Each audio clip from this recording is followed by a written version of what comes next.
పాత్రికేయ మిత్రులందరికీ కూడా నమస్కారాలు తెలియజేసుకుంటూ ఈనాడు, రామోజీ ఫిలిం సిటీ, ప్రియ, ఉషా కిరణ్ మూవీస్ ఇట్లా లక్షలాది మందికి జీవనోపాధి కల్పించడమే కాదు, తెలుగు వారి యొక్క కీర్తిని సమున్నతమైనటువంటి శిఖరాలకు చేర్చినటువంటి మహనీయుడు రామోజీరావు గారు. తెలుగు వారి యొక్క ఖ్యాతిని ప్రపంచం నలువైపులా కూడా చాటి చెప్పినటువంటి మహానుభావుడు రామోజీరావు గారు. తెలుగు భాషకు, జర్నలిజంకి రామోజీరావు గారు చేసినటువంటి సేవలు అమోఘమైనటువంటి విషయం మనందరికీ కూడా తెలుసు.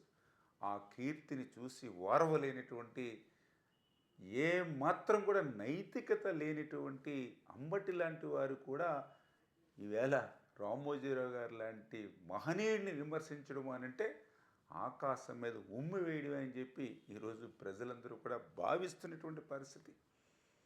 ఎందుకంటే ఈరోజనే కాదు, ఆ రోజు వైఎస్ రాజశేఖర రెడ్డి దగ్గర నుంచి జగన్మోహన్ రెడ్డి వరకు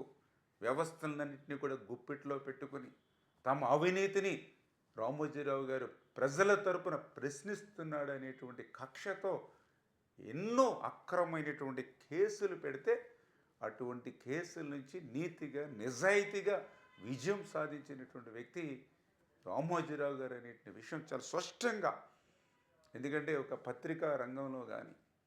ఒక వ్యాపార రంగంలో కానీ, ఒక జర్నలిజం రంగంలో కానీ తెలుగోడి యొక్క సత్తా ప్రపంచంలో చాటి చెప్పినటువంటి పద్మవిభూషణ్ రామోజీరావు గారి గురించి నైతికత లేనటువంటి అంబటి మాట్లాడడం అని అంటే చాలా చాలా విడ్డూరంగా ఉన్నటువంటి పరిస్థితి అని చెప్పి సందర్భంగా తెలియజేస్తూ, అందులో ముఖ్యంగా అంబటి లాంటి వ్యక్తులు. ఎందుకంటే పోలవరం ఒక ఇరిగేషన్ శాఖ మంత్రిగా ఆయన బాధ్యతలు ఇస్తే పోలవరం ఎప్పటికీ పూర్తి కాదు, ఎప్పటికీ పూర్తి కాదని చెబుతున్నటువంటి మొదటి వ్యక్తిని నేనే అని చెప్పినటువంటి గొప్ప మేధావి అంబటి గారు. అటువంటి వ్యక్తి ఈవేళ మరి రామోజీరావు గారి మీద మాట్లాడడం అని అంటే ఈవేళ నీతి నిజాయితీని అవహేళన చేస్తున్నటువంటి విషయం. ఎందుకంటే ఆ రోజు ఉండవల్లి అరుణ్ కుమార్ గారు మార్గదర్శిపై యొక్క సుప్రీంకోర్టులో స్పెషల్ లీవ్ పిటిషన్ ఏదైతే వేశారో దాని మీద ఈరోజు స్పష్టంగా మొట్టికాయలు కొట్టి ఈవేళ నీతి నిజాయితీని కోర్టు గెలిపించినటువంటి పరిస్థితి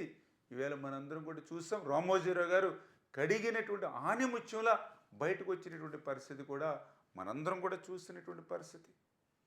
ఈ రోజనే కాదు, ఆ రోజు 2006లో వైఎస్ రాజశేఖర రెడ్డి తన అవినీతిని ప్రశ్నిస్తున్నాడనేటువంటి విధానంతో, కక్షతోటి ఆ రోజు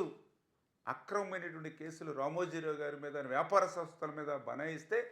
ఆ రోజు రామోజీరావు గారు ఒక్కటే మాట చెప్పారు: నా గొంతులో ప్రాణం ఉన్నంత వరకు ఏ డిపాజిట్దారుడికి కూడా అన్యాయం జరగదు అని ఒక బహిరంగ లేఖ ఆయన రాయడమే కాదు,